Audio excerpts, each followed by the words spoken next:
May service mga kapatid, wherein makikinig tayo sa salita ng Diyos. Tatawagin ko po ating pastor. Kung alam po series na pastor, so bahala na si pastor, basta siya ay magbibigay sa atin ng Word of God sa umagang ito. Tatawagin po po pastor yun at palakpakan din ang buhay ni pastor. Praise God. Hallelujah. God is good. And all the time. Hallelujah. Pwede bang batiin mo ang iyong katabi, sabihin mo salamat at buhay ka pa. Come on, church. Praise the Lord. Hallelujah. Declaration po yan. Kasi hindi po natin alam mga kapatid that sobrang init na po na panahon. Init pa ng ulo. Ayun, road rage. Babalikan na, no? So, God is good. So, mga taga-Zion, ito na po ang ating bagong normal ngayon. Ang oras po ng ating gawain ay 8:30. So, para makalabas po tayo dito ng mga around 10:30, makauwi na po tayo. Ano? I understand na marami po mga nahihilo ngayon sa number 1, sa vertigo, sa high blood, no? Walang pera, talaga nakakahilo yan. No? Pero kahit nga po ako no, sa murang edad, no, nasa 26 years old pa lang ako, ay nahihilo-hilo na. No? Ibig sabihin pa yung panahon, kasi yung panahon, hindi po basta-basta ang panahon mga kapatid. Pero ang pinaka-the best ay tayo ay ligtas, safe and sound, at higit sa lahat pinagpala. Amen? Amen ba lahat? So, tabigin mo ang katabi mo for the last time. This is a declaration. Sabihin mo sa iyong katabi ngayon, salamat sa Diyos dahil buhay ka pa. Come on, praise the Lord. Sa lahat mo ng buhay, pumalakpak. Hallelujah. God is good. And all the time. Sige. Let us read the Word of God for this morning. In Matthew chapter 26. Please allow me, now as we enter into the Holy Week, no? O tinatawag, actually po, sa ibang simbahan, meron po tayong tinatawag ngayon na Palm Sunday. Ano? Yung palaspas. No? So, sa atin, mga kapatid, we do not celebrate Palm Sunday because that's always a work, no? Pero we celebrate every Sunday. That's why there is Sunday worship, because we celebrate always the resurrection of our Lord Jesus Christ. Amen. That Jesus is alive. Amen. Hallelujah. So as we enter into the Holy Week, please allow me, siguro 30 minutes, no? Mag-start ako ng 9:15 and I will end in 9:45, no? As the Spirit leads, tingnan natin. Matthew 26 to 27, it says, Now, as they were eating, Jesus took bread and after blessing it, broke it, and gave it to the disciples and said, Take, eat, this is my body. 27, and he took a cup, when he had given thanks, he gave it to them, saying, Drink of it, all of you. Next slide. For this is my blood of the covenant, which is poured out for many, for the forgiveness of sins. My title for this morning is this: There is power in the blood of Jesus Christ. Para hindi kayo excited at walang gusto magsabi ng Amen. People at the back, there is power in the blood of our Lord Jesus Christ. One more time, there is power in the blood of Jesus Christ. Palakpakan niyo ang Diyos! Salamat po. Mga igsoon, before we pray, before I pray. In the first century Christian, ba? Nung nasilang ang Kristyanismo, after Jesus Christ ascended into heaven, kasi hindi po nanatili ang Diyos sa lupa. Ang Diyos po ay umakyat sa langit. Amen. Nung simula, nung si Jesucristo ay umakyat sa langit, at pagkatapos umakyat si Jesus Christ sa langit, bumaba ang banal na Espiritu. At empowered ang mga disipulo. Are you still with me? On the first century Christian, 2,000 years ago, ang unang mga Kristyanismo, ang unang Kristiyano, iisa lamang ang mensahe. Ano ang mensahe, mga kapatid? That Jesus Christ lived, died, and rose again on high. Iisa lamang ang mensahe ng unang mga Kristiyano. Sila ay nagkakatipon-tipon, mga kapatid ko sa Panginoon, nagsishare ng gospel, and the gospel is very simple. At alam niyo ang gospel?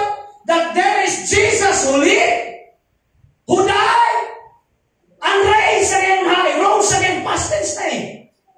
Paulit-ulit, kahit saan sila magpunta, si Apostol Pedro, si Apostol Pablo, o sino man yung mga apostoles, from Asia, to Europe, to kahit saan, to Africa, to India, to China, to America, the same gospel all over the place, and that gospel remains. Ano ang gospel? That Jesus Christ lived, died, and rose again on high.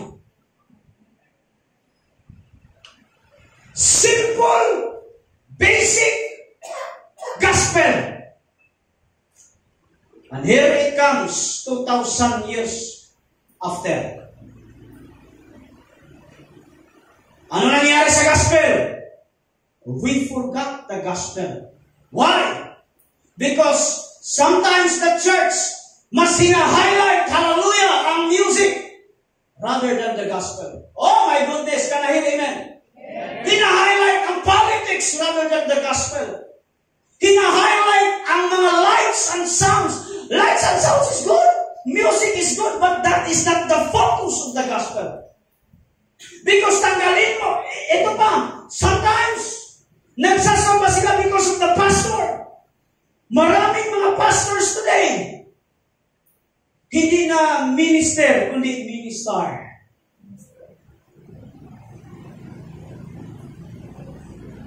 Huwag niyo po kaming ilagay sa mataas na altar. Bakit? Because tanggalin niyo po ang lahat. Tanggalin niyo ang lahat ng meron sa atin. Mananatili ang nag-iisa, walang iba kundi the gospel of Jesus Christ. Parang mahirang amen. Nowadays, maraming churches about positivity, about prosperity, paano kayo maman, paano magbago ang isip, paano ang ganito. We forgot that the basic gospel is the life and death and resurrection of our Lord Jesus Christ. Amen. Hindi po sa palaspas. Hindi po sa magandang kasuotan ni pastor. Hindi po sa kahit anong klase o hindi sa pananamit o hindi po pagandahan ng building. We need to focus that why we are here because of the gospel. And let me tell you, ngayon pa lang, pwede na ako mag-closing prayer kasi natapos ko na ang aking mensahe. Ngayon pa lang, sasabihin ko na sa inyo that the same power na na-encounter, hallelujah, ng mga unang Kristiyano is the same power that we will encounter today. You know why? Because there is still power in the blood of Jesus Christ. Palakpakan niyo ang Diyos. Pwede bang tapikin mo ang katabi mo ngayon, mga kapatid? Kung meron niyang karamdaman, kung meron niyang kapighatian, kung broken yan, kung meron niyang lituyan sa buhay, touch somebody and says, there is power in the blood of Jesus Christ. Hallelujah! Give Him praise! Palakpakan niyo ang Diyos! Just continue to, lagyan mo ako ng background. Huwag kang alis dyan. Pinindot mo na tuloy-tuloy mo na. There is power in the blood of Jesus Christ. Alam niyo mga minamahal kong kapatid, sa mga hindi po nakakaalam, when Jesus Christ, in the Last Supper, take note, wala na si Judas sa panahon na ito.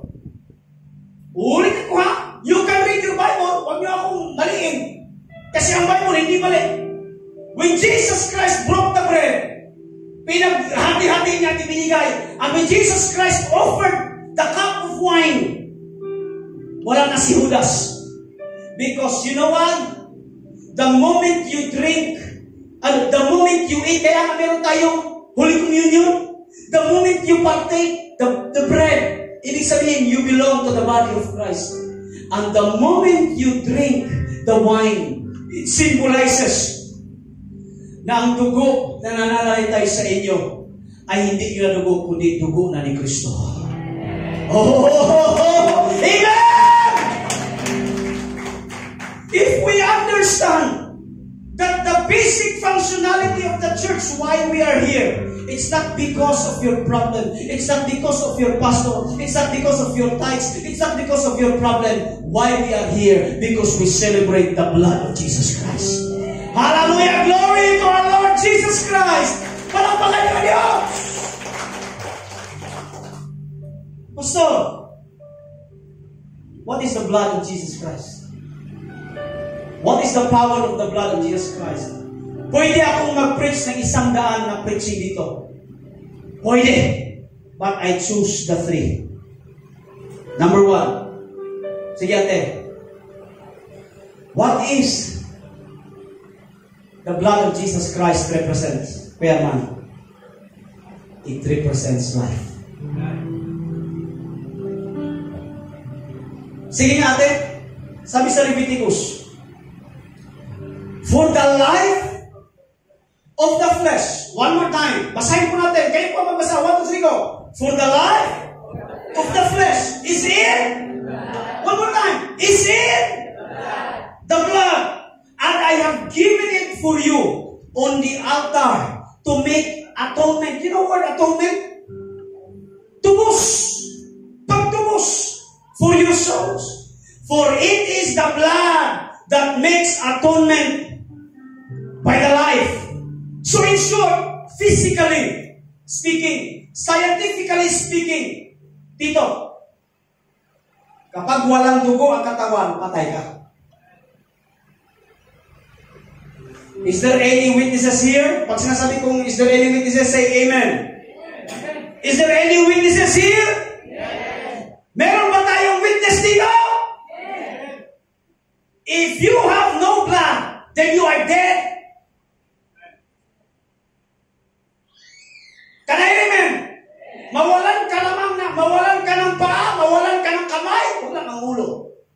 Mawalan ka ng balikat, hanggat hindi ka nawawalan ng dugo, ikaw ay buhay. Oh, can I hear amen? So therefore, ang sabi sa Leviticus, for the life of the flesh is in the blood. Everybody say with me, is in the blood. In the blood.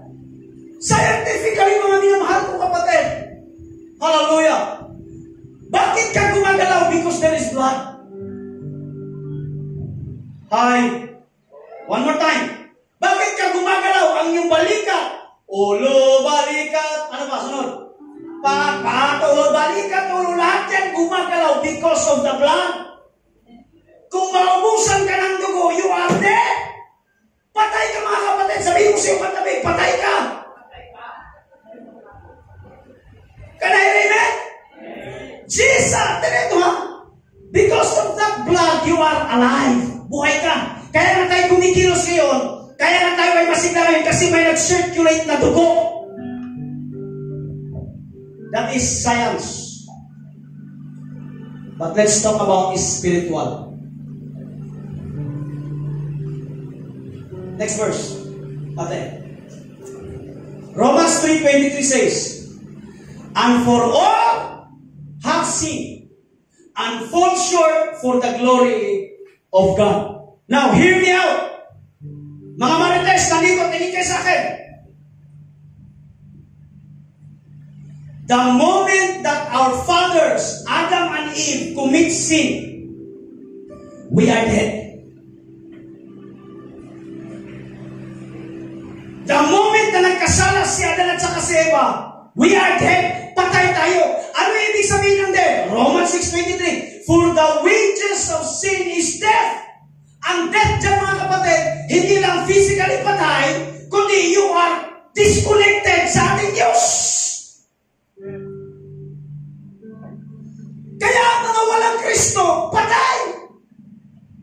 Disconnected. Walang buhay.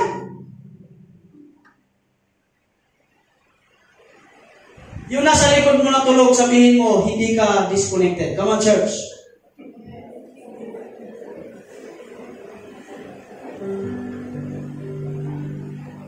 Nung nagkasala si Adan at yun ang ating daladala, nung hindi pa natin tinanggap si Jesus Christ, ang nananaligtay sa ating mga dugo ay kamatayan. Na kung walang intervention, kung walang bridge, which is ang Diyos, impyerno ka. The simple, basic gospel. Amen? But hey, but the free gift of God is eternal life in Christ Jesus our Lord. Palakpakan niyo ang Diyos! Hallelujah! Woo! Praise the Lord! Next verse, look at this. Look at this. Therefore, kayo po ang magbasa for me. 1, 2, 3, go! Therefore,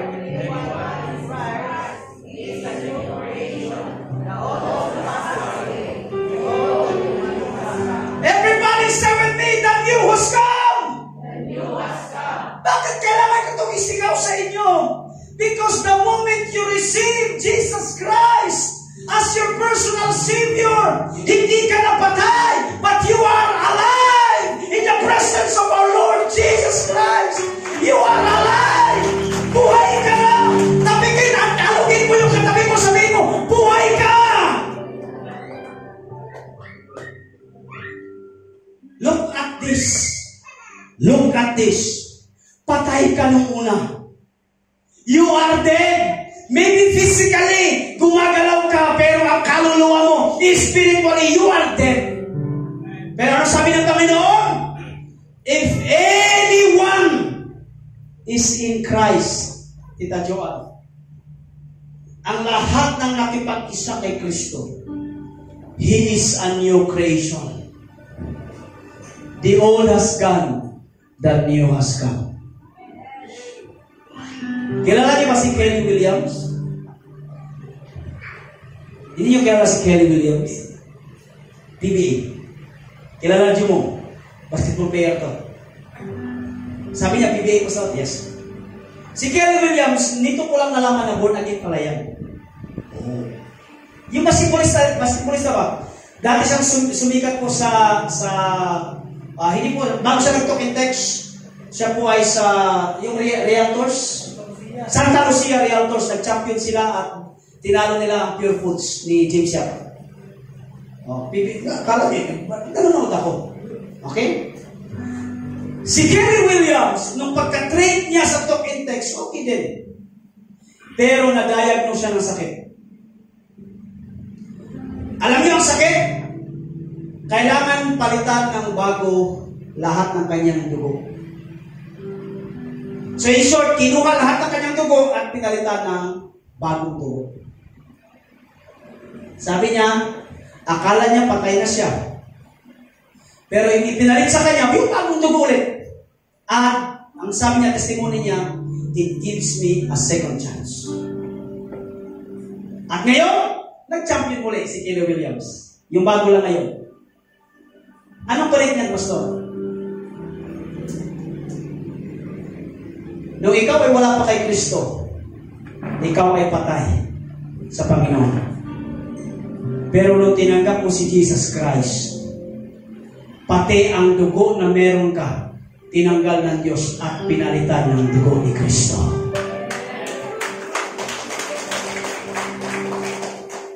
Alam nyo, Hindi ba kayo excited? Na ikaw ay bago ng nilalang?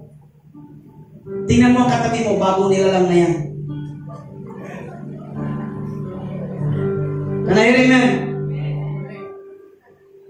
And because binigyan tayo ng buhay ng Diyos, binigyan tayo ng panibagong dugo ng ating Panginoon, ano nangyari? Next verse. Woo! Binigyan tayo ng kagalingan. Sa lahat po, hallelujah, ng may karamdaman, tapikin mo at sabihin mo, pinagaling ka na ni Jesus.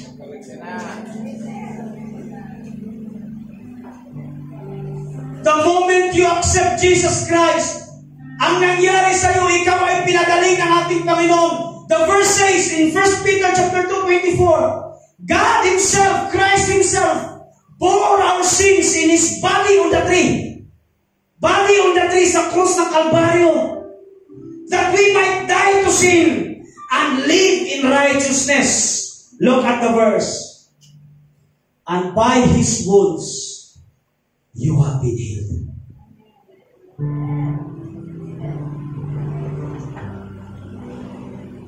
If you do not agree, ang problem ay nasa iyo. Because the gospel says, the moment you receive Jesus Christ, you are healed. Oh, you are healed. Amen. Touch someone and say, you are healed. Come on! Tapikin ninyo mga kapatid. Praise the Lord. Pwede ba mga kapatid, tayo kayo lahat? Kaya tayo kayo lahat. Maliban sa mga hindi nakakatayo, tayo kayo lahat. Tayo kayo lahat. Touch somebody. Ikutin nyo ngayon at sabihin mo, you are healed in Jesus' name. 1, 2, 3, go!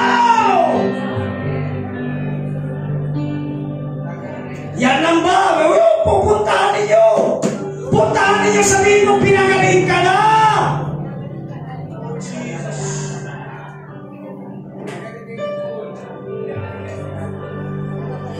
Touch someone and say, pinagaling ka na. Come on, come on. Yung may karamdaman, sabihin mo, pinagaling ka na. You are healed in Jesus' name. You are healed in Jesus' name. Hallelujah. Pinagaling na kayo. Come on. Touch someone and say, pinagaling at lahat ka magsasabi, amen. Come on, come on. I am still in the middle of my topic. Okay? Hallelujah. Kapag tapos na, upo na.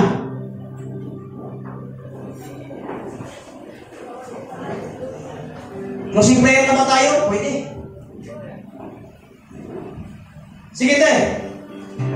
Jesus does not only gives you, pwede picturean nyo sa mga vloggers dyan. Picturean nyo to. Jesus does not only gives you life, a second chance to rise up, He also heals our diseases.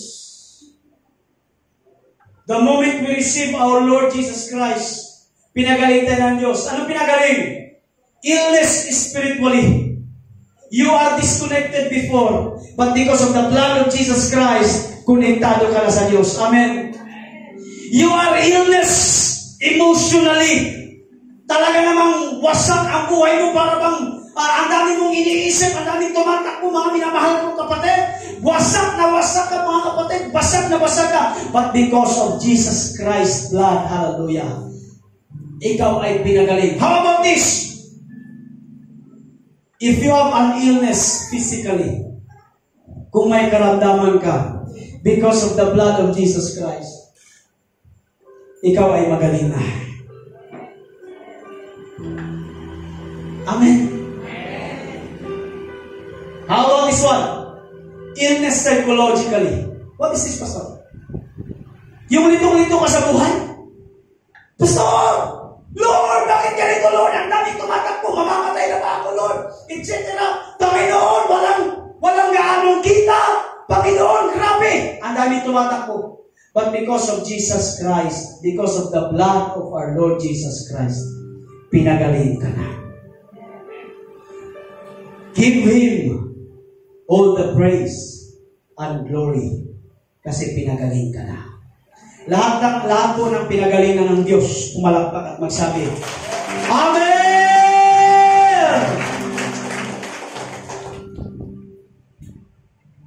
O si pera tayo. Hindi po ito pang feel good sa inyong mga buhay, no. This is reality. This is biblically speaking. Malipin. Nung tinanggap mo si Jesus Christ, may nagbago sa buhay mo. Pinagaling ka na ng Diyos. Amen. Next, pangalawa. Currency. Ano yung currency, Pastor? You wake up every morning 5 o'clock. Nag-isip ka ng maigi, nagta-travel ka from point A to point B. Nag-aalaga ka ng mga hayop, nagtatanim ka ng mga halaman for one purpose only. Ano yun, Pastor? Para magkaroon ng pera. Because whether you like it or not, kung wala kang pera, wala kang That is the system works. Ano? Tama ba, Pastor? Nagpapakahirap tayo magbalot ng milk tea, magtinda ng sapatos, gigising ng madaling araw, dapat hindi malate, naglalako ng internet. Walang masama dun, ha? Lahat po yung sinasabi ko is tama. Why? Because we need money. But let me tell you, politics ngayon, nakaw ng bilyon, nakaw ng trilyon, sa sobrang kahirapan, pati ang nasa naiya, nagtatalim na ng bala. Because of money. Ang project na 1 billion, hahatiin hanggang yung contractor na lang. 200 million na lang ang natira sa kanila. Substandard pa. Kaya ngayon, ano nangyari?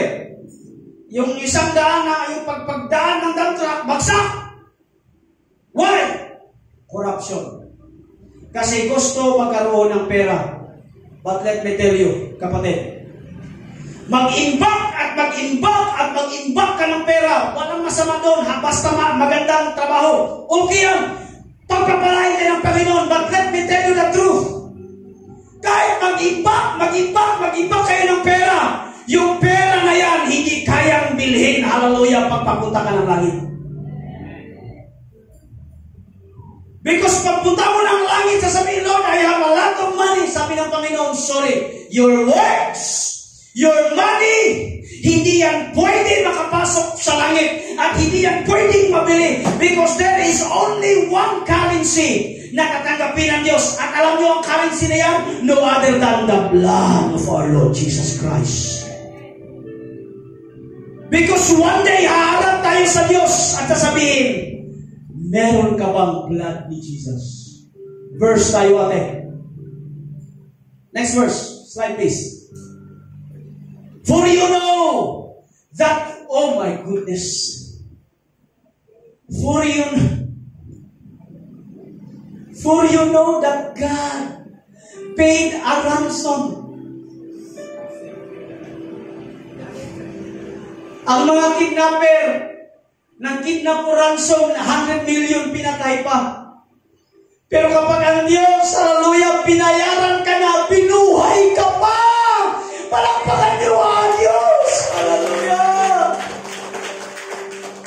For you know that God paid a ransom to save you from empty life. Tingnan nyo.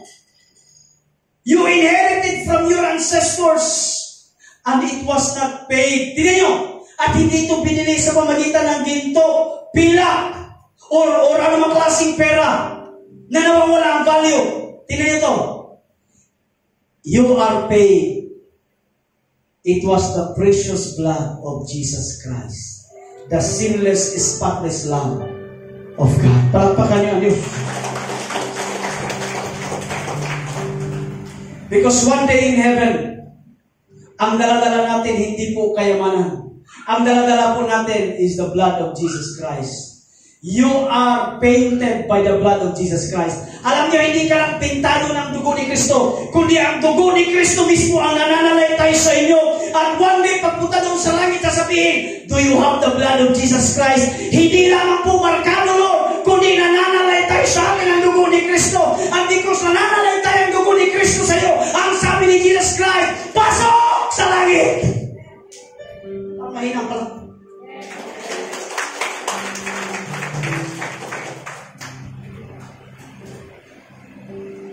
Hindi yung, Lord, marami ako, nag-tithes ako. Nag-evangelize ako. Lahat yan walang kwenta. Alam nyo, ang currency lamang na tayo makapunta ng langit.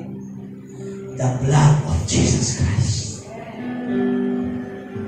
Amen? Para may nang amen? Amen? Next verse. Hindi ko na tinamad na ako. Lista nyo na lang yan. The blood of Jesus Christ redeem us. Ephesians 1:7. Tinubos tayo!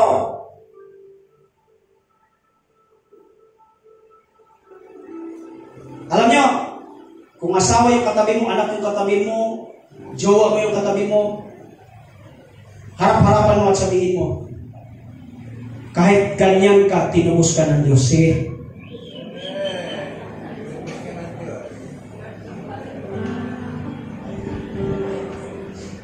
Lahat po ng tinubos ng Diyos, itaas ang kamay, sabi, Pastor, ako yan. Pangalawa, He cleanses us. Alam nyo, when we say He cleanses us, the blood of Jesus Christ cleanses us. When I say cleanses us, hindi po kinumiran. Kasi kung may tayo dyan, nilagyan mo ng buhangin, nandyan pa rin yung tayo. Can I hear amen? Pero pag sinabi natin, nilinis tayo ng Diyos, may tayo dyan, binanlawan ng Diyos. Amen? So, ibig sabihin, ikaw at ako, hindi tinakpan ng ating kasalanan, kundi binuhusan, nilinisan, at ikaw ay bago ng nilalang. Sabihin ko ngayon sa iyo katabi, hindi ka na madumi. Sometimes the devil will try to say, dumi mo, nagkasala ka, marumi ka, wala ka ng karapatan. Sabi mo, no, the blood of Jesus Christ cleanses us. The blood of Jesus Christ cleanse me. No matter gaano ka kalaki ang kasalanan, basta ikaw ay lumapit sa Diyos, kaya mo linisin ng Panginoon. Gaano man kalaki ang iyong kasalanan, basta ikaw ay lumapit sa Diyos.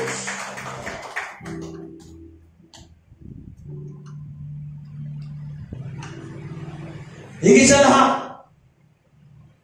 the blood of Jesus Christ gives us access to heaven. Hindi po sa palaspas. Huwag na po kayong magsabit ng bagay sa pintuan ninyo na bubulok yan. Hindi yan makakapagpapasok sa langit.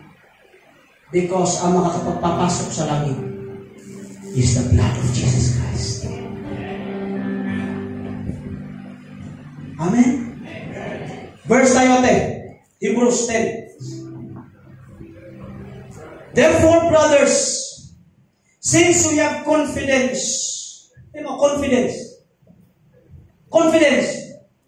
basta na yung confidence, tinan niyo yung bagong pastor dito, tinan natin dito. Ano yung confidence? Ibig sabihin, pag-aarap ka sa Diyos, wala ka ng dalawang isip. Papagalitan ba ako? Saan ba ako upo? Hindi. Ibig sabihin ng confidence, pagpapasok ka doon, I am the daughter of Christ. I am the son of Christ. Anak ako ng Diyos. Anak ako ng Diyos. Walang pwede makialam sa akin. Anak ako ng Diyos. Bakit? Madugo ako ni Kristo. Amen? Confidence. Kaya amen? Hindi ang mukha kang basta sisiw na, ano ba ito? No! Therefore, brothers, since we have confidence, ano confidence? To enter the holy place. Bakit? Because by the blood of Jesus Christ. Amen? Picturean niyo. Itag niyo ako. Sige tayo, next verse. Next slide. The only currency that is acceptable in heaven is no other than the blood of Jesus Christ. Kung wala ang dugo ni Kristo, hindi ka makakapasok sa langit. Kanahirin? Kanahirin? Hello? Yung mga tao na sa likod, narinig niyo ako? Kung wala kayong dugo ni Kristo, sorry, hindi kayo makakapasok sa akin. Because the only currency, Kuya Nico, that is acceptable and pleasing is no other than the blood of Jesus Christ. Next slide, please. Malapit akong tapos. Last but not least, the power of the blood of Jesus Christ, the cup of wrath, and the cup of blood. Ate, next. Look at the verse. Please, eyes on the blackboard. And Jesus took a cup, and when he had given thanks, he gave it to them, saying, drink of it, all of you. Look at the verse. For this is my blood of the covenant, which is poured out, hallelujah, for many, for the forgiveness of sins. Jesus Christ, sa huling hapunan, ibinigay niya ang saro, ang wine. Sabi niya, inumin niyo po ito. Kapag ininom niyo po ito, mga kapatid, hallelujah, ang sabi niya, this is my blood. Hindi po talaga dugo yun, na literal. Symbolize. This is my blood. At once na ininom mo ito, ibig sabihin, nakipag-isa ka na kay Kristo. But look at the prayer. Here we go.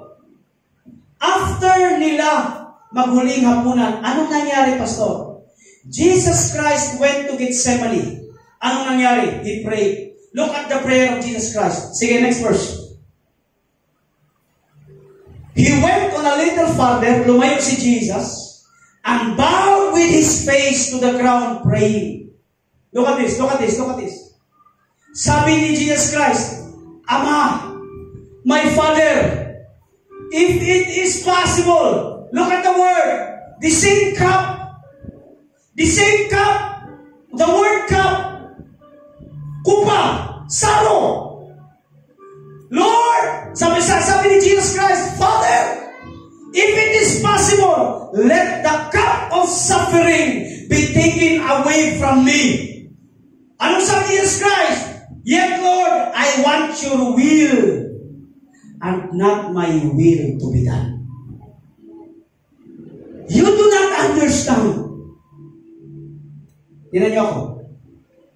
In the Old Testament, the cup, yung baso, cup, Kuya Arman, look at this. Simbolo po ng galit ng Diyos. The cup always symbolize, symbolize as the wrath of God or yung puot at galit ng Diyos. Anong sabi niya? Isinare niya ito sa kanyang mga disciples at later on, nag-pray sabi niya, Lord, pwede ba tanggalin mo ang saro ng kapighatian na aking nararamdaman? Pero Lord, hindi po ang aking kalooban ang masunod, kundi kalooban mo. Pastor, anong lesson, mga minamahal kong kapatid? Next slide, please. The wrath of God, look at this, because of our sins. Parang baliktad yung grammar ko. The wrath of God, mali ang type. The wrath of God because of our sins. Lahat po ng wrath or yung puot ng Diyos is in the hands of Jesus Christ. Instead na tayo ang pagsakan ng puot ng Diyos because of our sins, ibig ikaw ang pagsakan ng Diyos ng kanyang puot at suffering. lahat ng ito ay ininom ng Diyos. Upang ang mainom natin ay hindi ang puot, kundi ang pag-ibig ng ating Diyos. Palakpakan niyo, Diyos! Ikaw at ako sana, hallelujah, ang mag-suffer. Pero ito ay ininom ng Diyos. Imbis na ikaw ang mag-suffer, ang Diyos ang nag-suffer upang hindi mo maranasan ang suffering, kundi maranasan mo ang pag-ibig ng ating Panginoon. Amen? Ate, last verse. Ang totoo,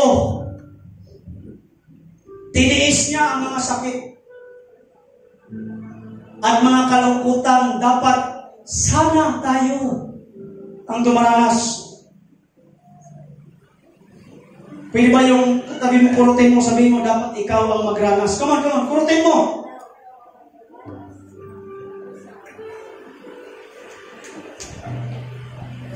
Ang akala natin ay pinarusahan siya ng Diyos dahil sa kanyang mga kasalanan. 5. Ang totoo.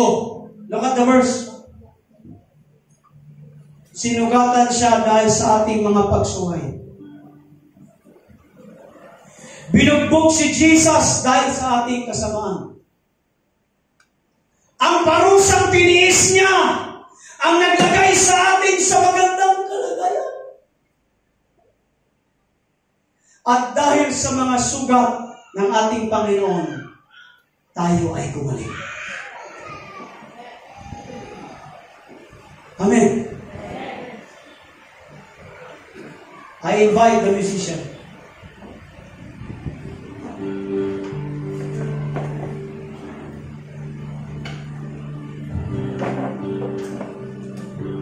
Next slide. This is my last slide.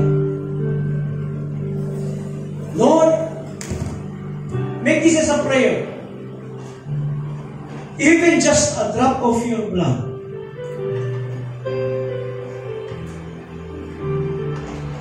The drop of the fluid na tinusok ng gwardya sa tagiliran ng Diyos habang siya'y nakabayubay. Ano nangyari? Nabuksan ang paningin ng sundalo. At napagtanto niya na mali ang kanilang ginawa. Just a drop of a blood of Jesus Christ. Lord, even just a drop of your blood, I will be.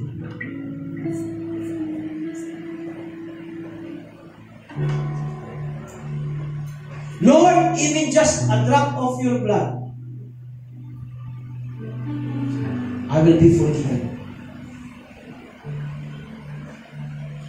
Lord, even just a drop of your blood, kahit patak lamang ng dugo ni Kristo, I will be okay.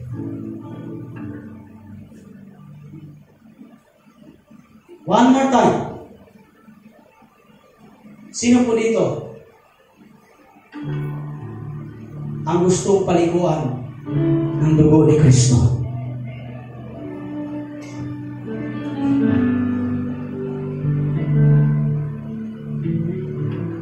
Can we sing This Is My Desire? Yung inabot natin kayo na? Habang kayo nakaupo lang, magmuni-muni tayo. Lord, just a simple drop of your blood, and I will be healed.